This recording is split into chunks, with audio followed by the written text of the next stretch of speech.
ou para quem me conhece, eu sou o Luciano Condé, vulgo Condé, sou o gerente de Windows Azure, Windows Edge, Windows Azure.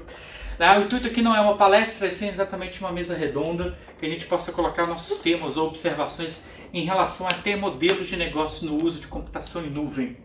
Normalmente eu faço uma mesa redonda assim, quem tem uma ideia, uma pergunta, que dificuldade vocês estão vendo no uso de modelos de negócio de computação em nuvem? Ou, cara, o que normalmente está acontecendo? Alguém tem alguma ideia?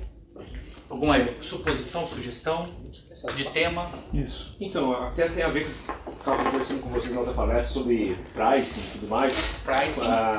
Por exemplo, eu tenho um pequeno negócio, mobilidade, uso do Azure no back-end e eu tenho receio quanto a uma explosão, se der certo, Bing, e quanto a questão das transações, né? O tráfego de dados, como controlar isso aí, porque vai que começa a ter um volume maior de informações trocando e eu tenho um budget hoje limitado, não tenho ainda um investimento em cima. Beleza. Algum outro aspecto além desses dois? Eu acho que a arquitetura, que eu não consegui conversar no anterior, mais sobre processamento distribuído, né? Como que eu monto essa arquitetura, já que tem Mais alguma outra ideia? centralizado. E o que eu perguntei também na palestra anterior foi sobre contingência. Ou seja, a contingência está só no meu link. Isso. Tá bom. Temos que endereçar alguma coisa de negócio aí na pegada.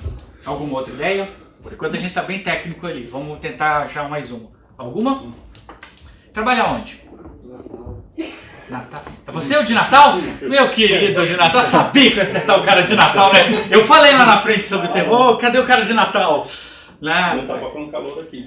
Condé, pensa em modelo de negócio. O último pseudo Black Friday que teve no Brasil. Se as lojas virtuais, as lojinhas Marina da Vida usassem alguma coisa de elasticidade, não teria sido aquele caos que foi no dia das vendas, né? Aquilo foi patético no Brasil. Se você fala nos Estados Unidos, a Amazon e eBay funcionou que uma beleza. Aqui foi um catástrofe. A gente tem a ver com um pouco não só de modelo de negócio, mas principalmente com modelo mental de trabalho, que é uma coisa que nuvem muda. Diga mais algum? Hein, Natal? Natal, eu vi que ele mandou 3 semanas. Ele mandou um tweet, eu tô saindo agora de Natal, etc. Eu achei que ia vir a pé, né? Porque levaram 3 horas para chegar aqui. Alguma outra ideia? Bom, o que a gente tem visto, aí compartilhando um pouco das experiências para a gente encaixar um pouco esses modelos que foi conversado. O que tem visto aqui dentro da mudança do uso de computação em nuvem? A Azure é uma solução de computação em nuvem. E o que está provocando o modelo de negócio? Alguém sabe como que o Google ganha dinheiro? Eu posso falar Google, não pego fogo, tá? Advertising. Mas vamos explicar mais o que é advertising. Page view, né? Propaganda direcionada. Um pouco mais. Em cima do contexto, em cima das suas informações que ele coleta, ele começa a direcionar os links na pesquisa de acordo com o seu perfil. Você paga Google Analytics, aquele AdWords, que você paga lá por mês para o seu site ter um ranking melhor nas pesquisas. É o tal do AdWords lá que tem. Ok, vamos lá. Eu estou colocando algumas ideias aqui. Ranking, o que mais? Isso é um pouco mais amplo, acho. Informação de forma geral, né? Inteligência de informação. Não é? Ele te dá tendências, né? Acho que todo site indexado ele consegue ver. acho que essa... E agora está partindo para o social, né? Google Plus está tentando crescer. Alguém conhece esse termo aqui? Eu já vi esse Longa gráfico. cauda? Chama de cauda longa. Sim. O que é cauda longa? Esse é o Chris Anderson, que era editor da revista Wired. Ele escreveu um livro chamado de Cauda Longa, que ele falou o seguinte: grande parte, quando você monta uma empresa, você trabalha na Atento, correto? Sim. Quem trabalha qual? Onde quem trabalha? Record. Na Record. Você da Record tem um caso. Não R7. Não, só Record. Record. Mas vocês têm um caso claro. Vocês têm um caso clássico de cauda longa, indiretamente. O que mais? Consultoria. Consultoria. Avanade, consultoria. Perfeita Avanade. Unilever. Unilever. Falamos do Senai. Oi? Senai. Senai. É 7. É 7. E o Natal? Ponto criativo. Ponto criativo. Quando você monta uma empresa, você está trabalhando numa empresa, normalmente grande parte dos clientes dela estão concentrados o que ele chama no início da cauda. Exemplo, grande parte do dinheiro que vem para pagar a conta da Avanade ou para pagar a conta da Record é de um conjunto máximo de clientes. São poucos clientes, mas que estão gerando bastante dinheiro. Não é pouquinho cliente, é um conjunto menor de clientes. À medida do tempo, as empresas tentam conquistar mercado, elas tentam melhorar a oferta dela, barateia um pouco a oferta, reduz um pouco o custo da oferta para buscar novos clientes, correto? Ela reduz um pouco o preço do produto, de um serviço, para ela buscar um cliente que não tem dinheiro para pagar tanto, mas ele pode pagar um pouquinho menor. Estou falando correto? Alguém discorda disso? Pois bem, só que se você olhar bem, existe uma grande parte do mercado que uma empresa não consegue atender. Por exemplo, quem que gosta de música brega aqui? Sério? Existe um público para isso. Oi? Eu gosto de Sidney Magal. Eu gosto de Sidney Magal. Qual música que você gosta? Uma. Samba. Eu? É? Música raiz. Música raiz. Metal, heavy metal. Todo mundo gosta de rock? Basicamente. Rock é muito genérico, correto? É muito aqui em cima. Agora, quando você tenta fragmentar, você vai encontrar que tem pessoas que gostam de músicas muito específicas, porque eu sou diferente dele, etc. Isso aqui é o que eles chamam de cauda longa. O que é? Existem pequenos nichos de mercado, que literalmente esse nicho de mercado é o grupo que gosta de Sidney Magal, de samba de raiz. Não são 1 milhão de pessoas que gostam, digamos assim, naquela região. São menores. Só que quando você soma esses pequenos de uma esfera global, eles tornam uma escala de 1 milhão, milhões. Isso é conhecido como princípio de cauda longa, e conseguir vender o seu produto para cá. Quer um exemplo clássico disso, para a gente começar a evoluir daqui para frente? É música de CD. Alguém lembra quando a gente comprava CD, só tinha uma música que prestava, o resto você jogava fora? O que você faz hoje? Aí, compra lá. Baixa. Compra no iTunes da vida lá. Compra no iTunes, ou vai no Xbox Music, igual eu estava ali hoje de manhã, que é uma assinatura, e seleciona a música que eu quero. O que está acontecendo? Em vez de eu vender o CD, eu vendo a música. Só que pode ser que de 10 músicas, 2 vão ser ótimas, as outras 8 vão ser ruins. Não vão vender quase nada, mas eu consegui vender um grande bloco disso. Isso se chama mercado de cauda longa. O que vem acontecendo é que nos últimos anos, esse mercado era quase inatingível, de certa maneira. Eu não conseguia reunir dentro de um mesmo lugar várias pessoas que gostavam da mesma coisa. O que vem acontecendo com o advento de internet, comunidade, rede social, etc., você consegue reunir grupos de pessoas que gostam do mesmo assunto. E se eu consigo reunir grupos de pessoas que gostam do mesmo assunto, e quem trabalha em televisão sabe, isso é mídia. É onde eu posso vender o meu produto. O vinil voltou por causa disso. Hoje tem as lojinhas Os tradicionais. O pessoalzinho gosta do... Aí você fala, mas vinil é caro. Aquele público paga. Alguém paga aqui alguma coisa que você paga com orgulho mesmo sendo caro? Eu. Jogo de videogame. Jogo de videogame. Paga caro. Cara, são R$300 o jogo. Mas eu faço questão. É um público específico que quer pagar, vai pagar, gosta. O que vem acontecendo é que a gente tem cada vez mais no mundo uma cauda muito longa de várias pessoas gostando de... milhares de pessoas gostando de pouquinhas coisas, mas quando eles são, ficam maior. E que antes a gente não conseguia atingir esse público, a não ser o Zé da Esquina, etc. Agora, com o advento de internet e com o advento de social, você consegue mapear dentro desse grupo quem gosta de música sertaneja, música brega, Sidney Magal. Eu consigo mapear que é esse indivíduo. E se eu fazer uma campanha para ele, eu consigo vender o produto para ele. E se eu consigo vender o produto, normalmente eu consigo vender o produto com maior preço. E se é o maior preço, maior margem de lucro, consequentemente. Isso aqui mudou a maneira com qual muitas empresas se posicionam, né, dentro do mercado de internet. E por que computação em nuvem faz? Para eu conseguir atingir milhares de pessoas em uma escala tão pequena, eu preciso literalmente muito poder de processamento aqui. Aqui no fundo existe por trás de um Bing, de um YouTube, de um Google, de todas essas ferramentas online, o quê?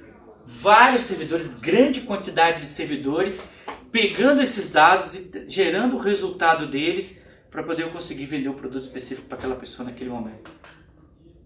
Aqui podemos chamar que é uma era da televisão, do rádio, do jornal. Eu atinjo uma massa muito grande, mas eu atinjo uma mensagem muito espalhada.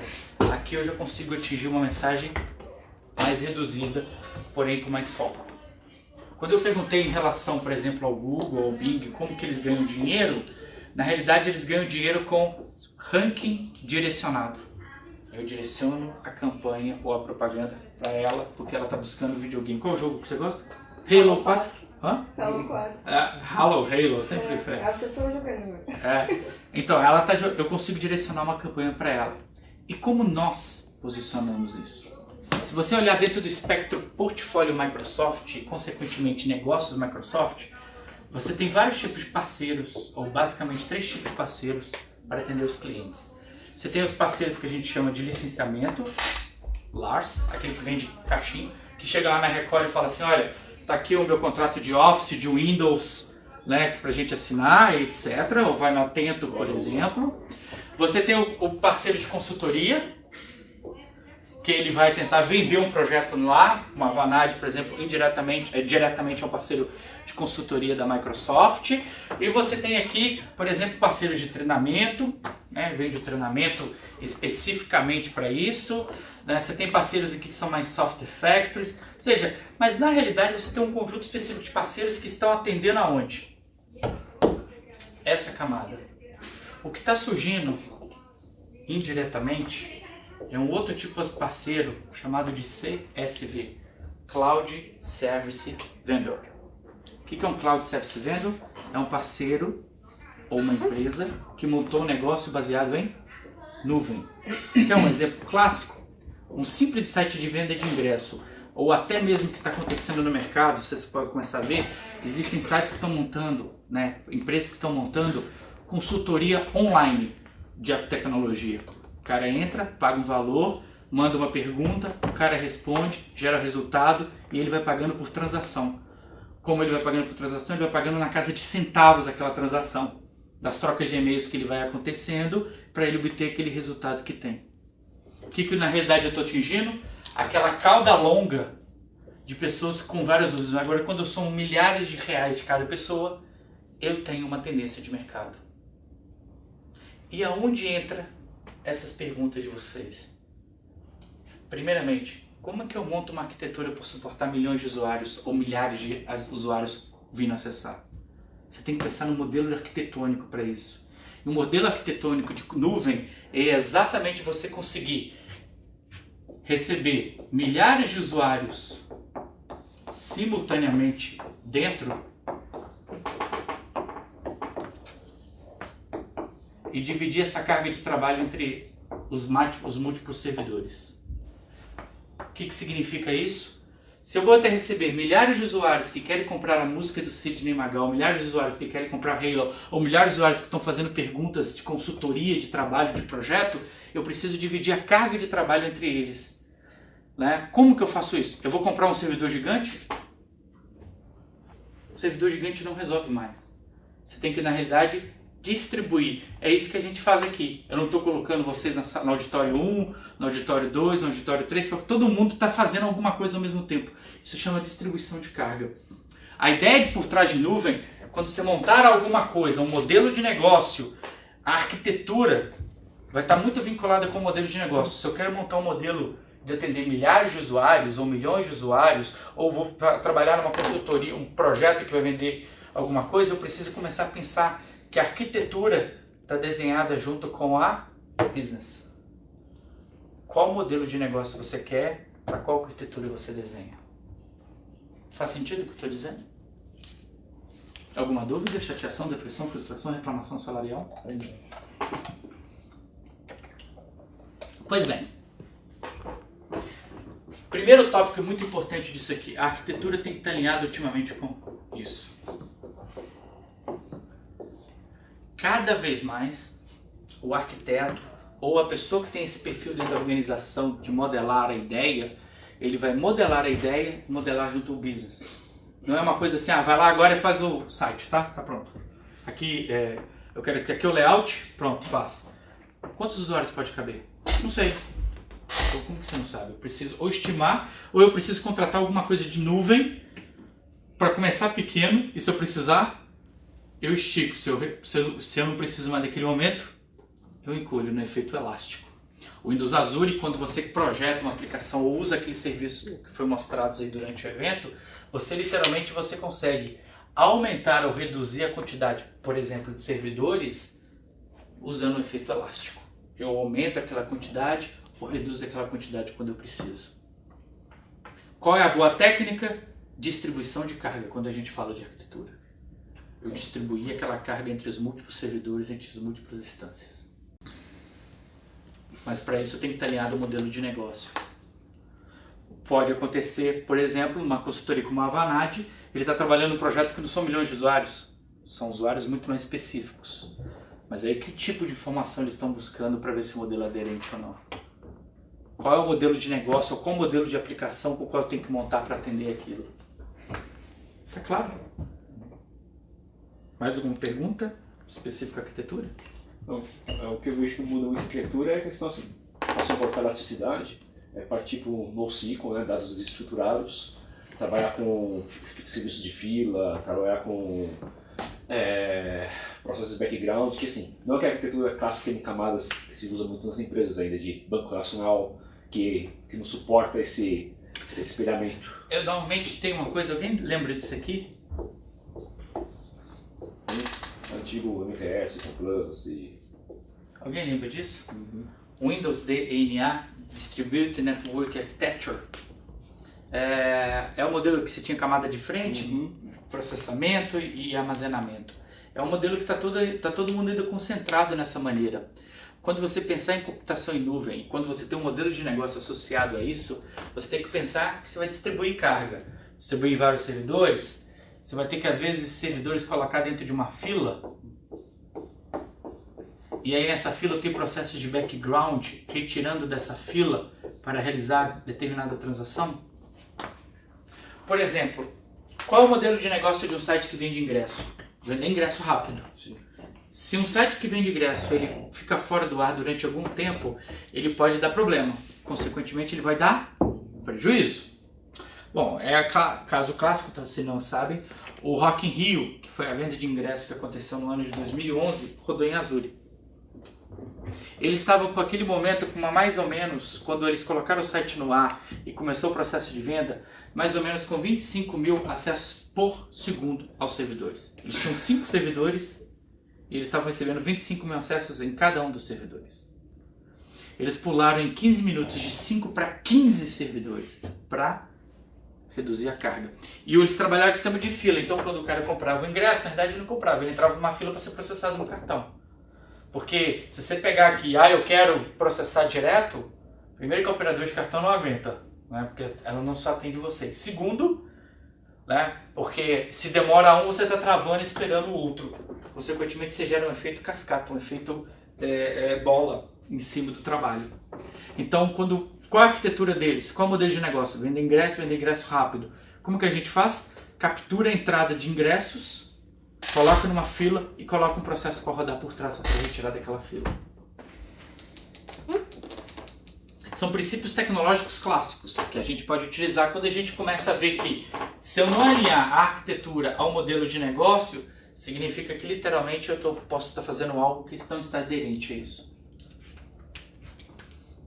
Recentemente eu estava participando de uma conferência com um cliente que tinha lançado um serviço online e esse cliente, o serviço online dele não aguentou.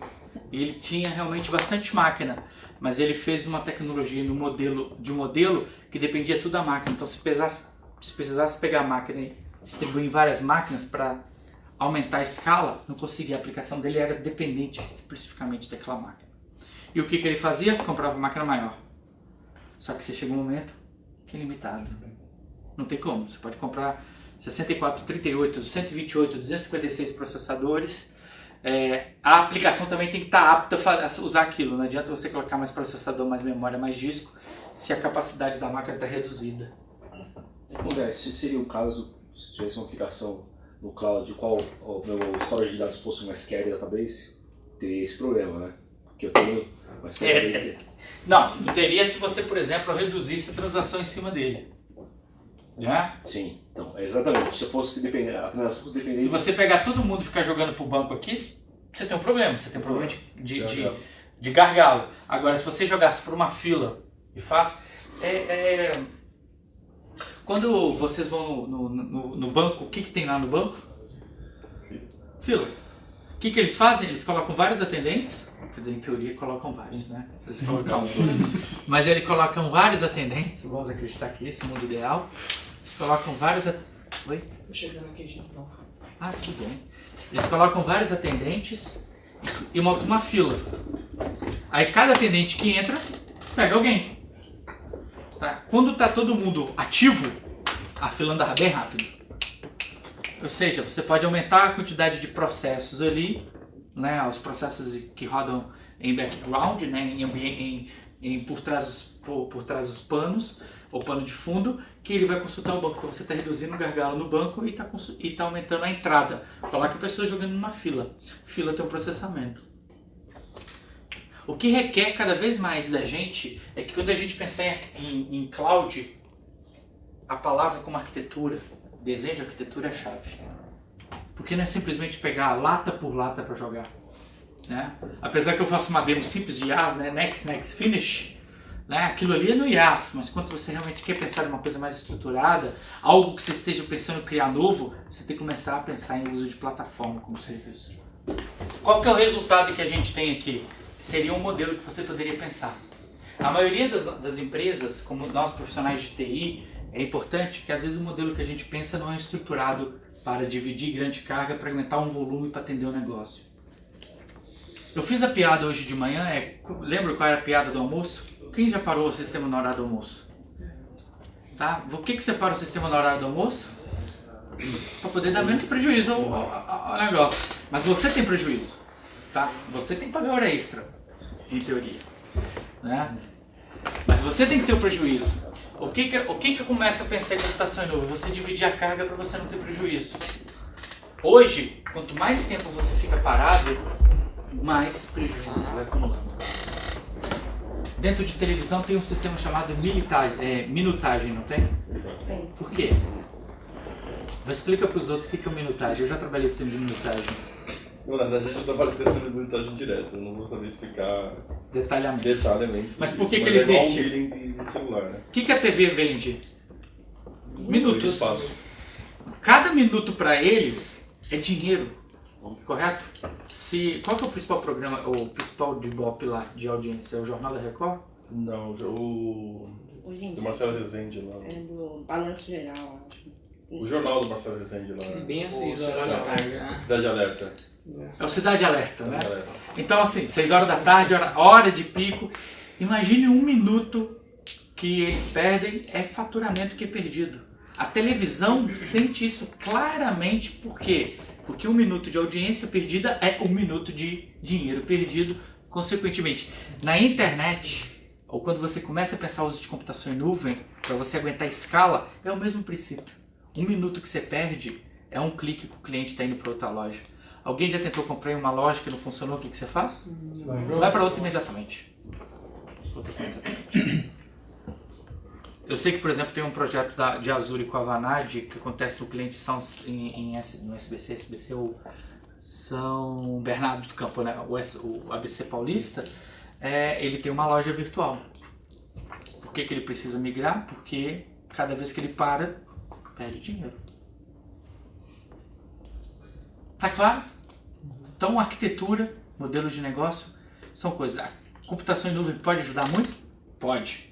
Mas, porém, entretanto, contudo e todavia, se você não tem um desenho mais ou menos mapeado disso, sistemas de filas, sistemas de distribuição de carga, utilização de boas práticas de armazenamento de dados, você não consegue desenhar uma boa solução para poder se oferecer ao cliente. Consequentemente, você vai atrapalhar todo o modelo de negócio que havia sido pensado anteriormente. Agora, isso são para modelos de negócio que se baseiam em elasticidade. Total. Depende, tem modelos de negócios mais corporativos que o universo de usuários é limitado E aí, umas opções que vocês fornecem como VM, SQL, atende o cenário. Atende o cenário, só que aí não é modelo de negócio, é modelo tecnológico. Sim. Vamos pensar que assim... Então, a intranet corporativa tem um universo que é aquele universo. Isso. Então, não vai ter... Pode ter pepicos, mas não é uma internet. Não é Não é transbordo. Não é um transbordo, Não tem exatamente. pico de acesso, mas você tem processamento, né? Fechamento de folha. Sim, concordo, mas é um pico que você pode aumentar a quantidade de CPU e se resolve, mas não é necessariamente uma elasticidade. Mas, por exemplo, na Teto tem um problema. Call center. Sim, Gravação de call center. Onde vocês armazenam? hoje storage de monstro lá, Storage, quanto custa o storage? uma bela de uma grana. Isso poderia ser, isso aí é um cenário que poderia ser usado. Archiving. Por exemplo, vamos pensar que é um modelo de projeto, não é um modelo de Sim. negócio, em como fazer dinheiro versus Poderia negócio. tirar isso lá de dentro e guardar Mas veja que é uma oportunidade que existe. Com certeza. Né? O que está acontecendo, o Gartner disse que esse ano e próximo ano, esses modelos de archiving, que é armazenamento em massa, vão um dos que mais decolar. Por quê? Porque é caro manter fita. Não sei se alguém já tentou manter fita. Fita, o pessoal toma conta, backup, restore e tudo mais. Fita, o pessoal é backup, é restore, a fita tem um tempo de vida útil, né? Você tem que renovar a cada período, armazenamento físico, resfriamento, seja Coffee. isso custa dinheiro, fora pessoas, né? Folha de salarial para sustentar. Isso custa dinheiro, e custa bastante dinheiro. Agora, o que você joga no Azure? Vocês viram? É pegar o arquivo e jogar para lá. Quanto que eu vou pagar por isso? 15 centavos por giga. Com aquelas réplicas que eu disse, com georreplicação entre data centers, você está pagando 15 centavos por giga dentro das fitas, ou dentro daquele espaço. Então, em vez de você ter que armazenar 500 terabytes dentro desse espaço, só faz a conta aí, 500 mil gigas, né? Que são 500 terabytes, vezes 0.15. Quanto que dá isso de preço? Se alguém tiver uma calculadora, faça. Dá bem menos que 3 milhões de reais que deve custar uma estrutura dessa por mês. Esse é, por exemplo, uma consultoria, um excelente projeto, chama Retorno de Investimento. Como que eu reduzo o custo da área de, por exemplo, call center, oferecendo soluções de nuvem para redução de custo. Ou para uma Record que deve ter armazenamento de vídeo em larga escala. Enfim. E fita. Talvez eu não conheço o mundo de televisão. De call center eu sei mais ou menos como funciona. Eu já estive trabalhando. Tem mais fita do que gente. 2.250. Oi? Total R$2.250. 2.250 dólares. Dó. Micharia. 5 mil reais. Micharia. 5 mil reais, o evento aqui custou bem mais do que isso. Entendeu? Então, só para vocês terem uma ideia de que existem modelos que você começa a falar. Você pode ser uma empresa que vai fornecer ao mercado, né? Sou um CSV, que vou botar uma boa estrutura, etc. Ou você pode olhar para dentro de você mesmo, pode ser por uma consultoria ou dentro da área de TI, e falar assim, como eu reduzo o custo com nuvem? E redução de custo com nuvem Archive é um clássico, redução com uso de ambiente é um clássico, processamento em períodos específicos de mercado é outro clássico, são o que eles chamam de workloads padrões, né? Carga imprevista, carga sazonal, aumenta, reduz, crescimento rápido e continua. São alguns tipos que eles chamam de padrões de carga para você trabalhar com nuvem e, consequentemente, você trabalhar com os ambientes de cloud. O Azure, nesse caso, poderia ser para archive, para máquina virtual, etc. Mas do preço aí dos 5 mil reais é uma referência. Você está trocando 3 milhões por 5 mil. Absurdo. Aí, qual que é a segunda pergunta que então agora depois dessa, quando acontece? Então, peraí, então vale a pena. Mas qual que normalmente é a pergunta que surge? Leva tudo pra conta. Segurança? Quem falou? Exato. A próxima pergunta que aparece é segurança. O que vocês entendem como segurança? Vai ter uma palestra daqui a pouco, eu sei, tá? Uma palestra sobre um bate-papo, uma mesa redonda. Mas o que tem de por segurança? Eu acho que é a pilar também, que são integridade, confidencialidade e disponibilidade. Eu acho que isso daí, esse ciclo aí, se não tiver isso daí, não pode falar de segurança. Que tem pessoas, processos e tecnologia. Né? Integridade, consistência... Confidencialidade e disponibilidade, né? Boa. E desse? que mais que tem de segurança? Backup é segurança? Entra, tem dados, tem informação lá dentro. Entra, mas não é 100%. Né? Por isso que eu tô pegando já o tópico de contingência ali, né? Já buscando ele para botar na mesa, pensando. Normalmente em segurança há uma série de confusões, o que eu tenho visto, que é normalmente a segunda parte quando você mostra para ele que numericamente nuvem pública é mais barato. Vale a pena, vamos migrar para nuvem pública. Porque a segurança tem um pouco de mixed feeling, uma expressão usada de sentimentos não ainda trabalhados. Ele era o palestrante que era para estar aqui. Entra aí, Silvio. Desculpe, foi mal entendido aqui, achando que a minha ia ser a última roundtable que você me falou no final do dia, por isso que eu vim... Tudo bem, não tem problema não, Bom, senta aí. Depois eu falei de CSVs aqui, Tá. de modelo CSV, cauda longa. Eu estou falando um pouco da questão da segurança que, quando mostra que a redução de custo, segurança é a primeira coisa que acontece. Né? Eu pergunto que a integridade, consistência e durabilidade, disponibilidade, está vinculado um pouco disso. Um aspecto muito importante é quando você começa a discutir modelos e questões de valores, a segurança ela tem que ser vista não só como tecnologia, mas também com aspectos. Existe um pouco chamado de segurança institucional, quem está por trás, né? Segurança lógica, tecnicamente falando, segurança física e até segurança jurídica. Por quê? Quem que vai garantir na confidencialidade dos meus dados? Quem que vai garantir disso? Então tem um conjunto de aspectos que vale a pena, depois com o Tupinambá, que ele é o próximo, fazer um pouco de stretch sobre isso para discutir, mas vale a pena manter isso dentro do mapa.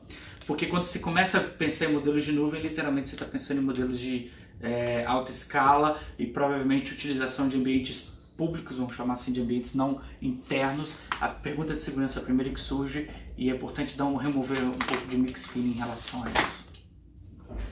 Tem algum ponto, Silvio, que você queria trazer? Não, segurança, sem dúvida alguma. Na verdade, assim, o ponto quando a gente começa a discutir cloud de uma forma geral quebra de paradigmas. Eu acho que todo mundo aqui, se você começa a pensar em cloud de uma forma geral, tange a questão da segurança, tange a questão da infraestrutura de TI, tange a questão financeira, marketing. Então, assim, é um envolvimento de várias áreas e quebrar esse paradigma não é fácil, né? Não é à toa que o nosso trabalho é exatamente tentar quebrar esses paradigmas. Eu não sei o quanto de vocês aqui já enfrentou esse tipo de problema. A questão de segurança, estão sempre perguntando a gente, o fato da gente ainda não ter o data center aqui no Brasil, o pessoal começa a falar, não, mas eu tenho determinadas regulamentações que não permitem que os dados estejam fora. Que regulamentação é essa? É mixed feeling. Tem um mixed feeling.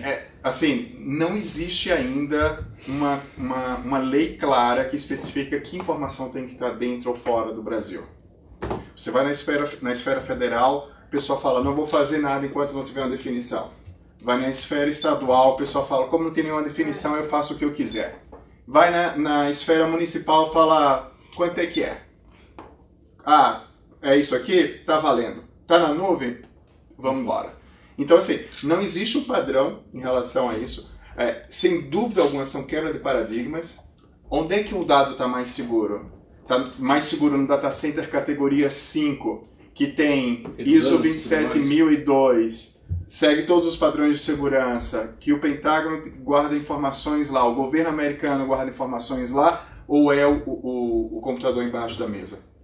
Então, a questão da segurança, se você olhar para um data center da Microsoft, primeiro que você não diz que é um data center da Microsoft. Não tem o nome Microsoft em lugar nenhum, não tem nada que identifique. Para você entrar, nós funcionários, que é teoricamente um pouco mais fácil, é um processo de 15, 20 minutos só para que a gente faça todas as identificações e para ter acesso físico ao data center que teoricamente fazemos parte da empresa. Então, assim, é um critério de segurança super rigoroso. Quem visita data centers aqui no Brasil sabe como é que é. Agora imagina isso lá fora, com categoria de excelência ainda maior. Então é um desafio realmente muito maior em relação a isso.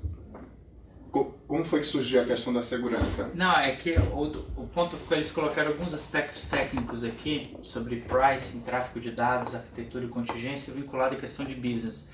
Então, no primeiro momento eu fiz um desenho sobre assuntos de CSV, a questão da cauda longa, atendimento, por que a arquitetura é tão importante para, no fundo, a arquitetura está vinculado em cima de um negócio. E aí a gente começou a surgir que existem certos cenários de projeto que estão vinculados um pouco a cenários de negócio, como, por exemplo, fazer uma ação de consultoria num exemplo de archiving, né? O cliente armazenar grandes quantidades de fitas, etc., numa redução de custo interna. Então isso, por exemplo, é um estudo que pode ser feito de retorno de mercado, quanto ele está realizando e, consequentemente, um modelo de negócio disso pode ser um modelo de negócio vinculado a uma consultoria, alguma ação que está acontecendo. Aí, consequentemente, falo, uma vez que você mostra para ele, eu fiz a conta, em teoria, uma região pode custar 3 milhões para poder suportar 500 teras, de fita, de infraestrutura, etc.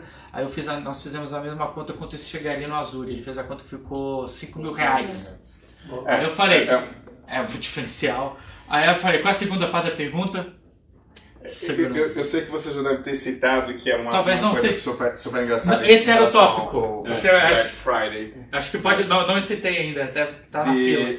Um dos nossos parceiros aqui que trabalha com venda de ingressos, que é um cenário uma bem parte parecido. citei. Você citou, né?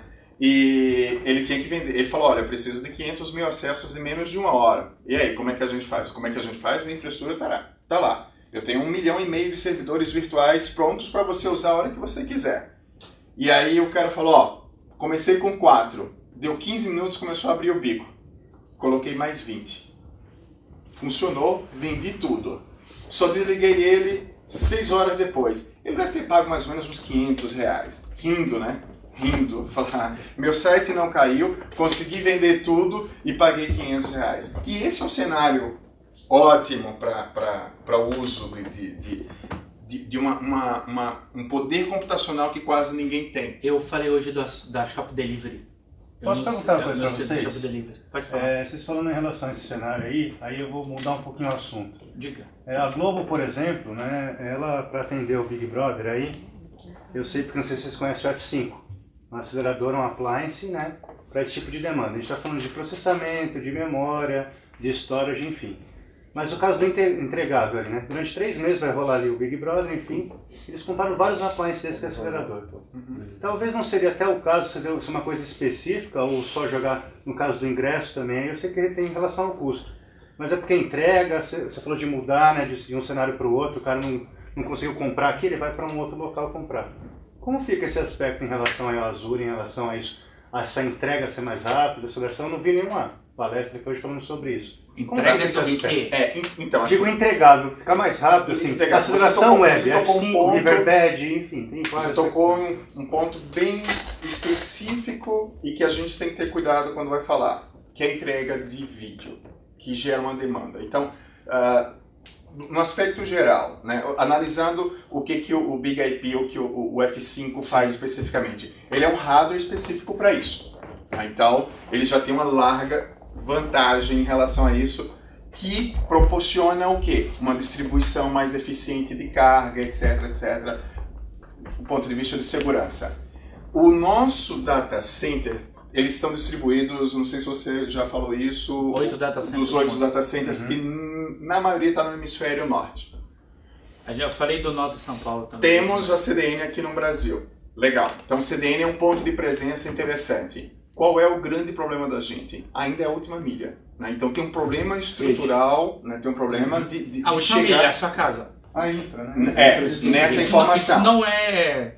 Isso não é específico em Azure, a gente ainda tem um gargalo enorme. E aí, vamos comparar a nossa CDN com a Akamai.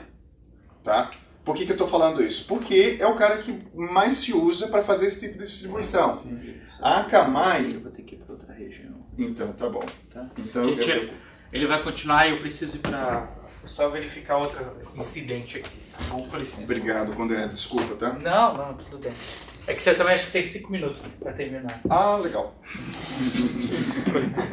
E aí você pega a Akamai, ela é especialista nisso. Ela tem quase 40 pontos de presença no Brasil. A CDN da gente é para isso, Não, a CDN da gente é para entender o modelo corporativo e ter um ponto de presença no Brasil para que você consiga fazer uma entrega de qualidade. Né? Mas não é para fazer distribuição do stream para 50 mil pessoas simultaneamente espalhadas no Brasil inteiro. Por quê? Por que isso? Se eu tivesse um last mile bacana, ou seja, se eu tivesse o acesso a todo mundo, o meu backbone chega bem aqui. Então eu garanto a minha disponibilidade dos Estados Unidos até minha CDN, então eu chego bem, mas na hora de eu distribuir, eu dependo da infraestrutura tradicional de entrega de conteúdo. Putz, eu tinha várias coisas para falar sobre a questão de negócio do cloud como um todo. Como eu falei para vocês, é um desafio enorme isso, e não passa só pela parte de tecnologia. Né? Muita gente fala, pontos de tecnologia ainda, já que estava em tecnologia, como é que normalmente a gente fazia capacity planning para máquinas do ponto de vista de TI? Eu previa a questão da demanda que eu ia atender e colocava uma máquina que iria atender aquilo ali em 2, 3 anos. Como é que a gente fala para usar o cloud? Usa o cloud no talo. É 80% do processador o tempo todo. Por quê? Porque se ele chegar a 100, eu coloco a outra máquina em 5 minutos. Então, isso é uma quebra de paradigma. Está todo mundo acostumado a falar, não, meus servidores têm que estar rodando aqui 20%. Cara, 20% é 80% sem ser usado. Então é um desperdício muito grande de carga. E a gente está falando que esse modelo de negócio é diferente. Você tem que trabalhar naquela linha tênue da demanda junto com o uso efetivo do recurso. Então, isso é um aspecto. E isso vai de encontro também, do ponto de vista de negócio, como é que é feito os cálculos de retorno de investimento, de como eu vou calcular o meu preço final de produto. Todo mundo fala, Silvio, eu não sei qual é o custo do Azure para minha aplicação. Eu falo, não. Você não sabe qual é o comportamento da sua aplicação na estrutura do Azure. O preço do Azure está muito claro. 12, 24, 46, 96 centavos de 1 a 8 processadores. 0,08 GB o storage por mês. E, assim, se vocês olharem na parte de preço, está super claro. Agora, como é que eu vou traduzir todos esses custos para o meu negócio? Como é que eu vou cobrar do meu cliente? O meu cliente não quer esse negócio de pay as you go. Ele quer o FII mensal dele. E como é que eu vou fazer isso? Já que a Microsoft me cobra via pay as you go. A gente tem que fazer uma análise de baseline para você conseguir identificar qual é o comportamento da sua aplicação, e aí sim você fala, olha, com esse baseline eu vou colocar uma margem, vou chegar aqui num modelo de negócio que seja menos risco para mim e que consiga entregar um balanço de o quanto ele usa, o quanto ele paga pelo meu negócio. Eu faço isso no dia a dia, tá? Então assim, me coloco à disposição antes de vocês retornarem e tudo mais, pego o meu cartão, eu faço isso no dia a dia. Tem muita gente que fala, pô, eu queria saber, identificar qual é a unidade de custo. O que é a unidade de custo? Faz o caminho inteiro. Vai lá no web role, work role, table ou o que for, blob storage, banco de dados. O quanto a tua transação usa de componentes dentro do Azure. Porque baseado na transação, eu consigo, ou baseado na minha unidade de custo, eu consigo precificar os meus pacotes de ofertas do mercado. Então isso é um aspecto que é o que a gente normalmente trabalha com o pessoal que fala, ó, parte técnica, ok, a gente precisa mudar isso se for plataforma como serviço, eu tenho que modificar parte do meu código, se for infraestrutura como serviço é mais fácil trabalhar com a máquina virtual, mas e preço? Como é que eu mudo essa precificação? Né? Porque todas esses preconceitos que tínhamos em relação a pagamento mensal, pay as you go, muda diferente. Cálculo de retorno do investimento. Imagina, você não tem mais que fechar contrato por 3 anos. Gente, é por mês. Se no próximo mês o cara sair, você tem que calcular o churn rate, que é o quê? Toda vez que alguém sai, outras pessoas entram, como é que isso vai impactar no meu modelo de negócio, no meu cálculo de retorno de investimento, FII mensal e não mais por 3 anos. Em uma frase eu poderia falar o seguinte, então, lá para a empresa, no caso que eu trabalho. O estimado eu só vou pagar o realizado. Exatamente. Às vezes qual é a dificuldade que a gente tem, qual é a dificuldade que ele fala, cara, quanto é que vai custar esse projeto? Aí se você vem e fala, olha, depende de quanto você vai usar. Ele, então está muito complicado. O que a gente precisa se estruturar? Tem que ter o mínimo da análise da aplicação para entender como é que ele consome isso e fala, olha, hoje no modelo tradicional a gente paga 1.000 e lá a gente vai pagar 500. Ir para Azure, normalmente, ir para Azure significa que eu vou reduzir meus custos? Nem sempre. Nem sempre. Significa que você vai ter uma estrutura muito mais escalável e que você pode começar pequeno. Normalmente, 90% dos casos, você tem sim redução de custos. Por quê? Porque o data center é de 7 a 8 vezes mais escalável que um data center tradicional, porque a excelência na execução faz com que os custos reduzam e por causa da escalabilidade como um todo. Mas isso não necessita, isso não é verdade em todos os casos que eu vou ter redução de custo utilizando o Azure, não. Tá? Normalmente sim, e normalmente quando você vai, se o custo é igual, você pelo menos está preparado para multiplicar por 10 a sua estrutura sem nenhum ônus adicional. O que não acontece no modelo tradicional de TI. Infelizmente eu tenho pouco, eu não sei o quanto de vocês têm interesse em ver outros tópicos, conversar sobre outros tópicos sobre isso aqui. A gente tem um programa específico para CSVs. Todo mundo entende o que é CSV? É Cloud Service Vendor, Cloud Software Vendor. É praticamente o ISV que usa Cloud, tá? O Independent Software Vendor. O que é isso? Empresas que estão desenvolvendo aplicativos para nuvem. Essa é a minha responsabilidade dentro da Microsoft, trazer empresas que estão desenvolvendo aplicativos replicáveis. Aí eu fiz a integração do portal da Unilever. O que você fez? Não, eu integrei o portal B2C deles com o SAP. É específico para a Unilever ou isso vai se transformar num produto? Isso vai se transformar num produto. Vem conversar comigo. Porque a gente quer colocar isso no mercado. E o que é conversar comigo? Eu faço parte do time de incubation da Corp. A gente tem contato direto com o engenheiro, direto com o time de produto. A gente consegue fazer investimento, a gente consegue ter discussões técnicas, consegue ter discussões de negócio e a gente consegue ajudar vocês a vender o produto de vocês. A ideia aqui é trazer parceiros, não cliente. Como é que você vai fazer para me pagar mais? Eu fazendo com que você venda mais. E não pegando o chicote e me dá mais dinheiro, me dá mais dinheiro. Não. O que você precisa para você vender mais? A gente te ajuda.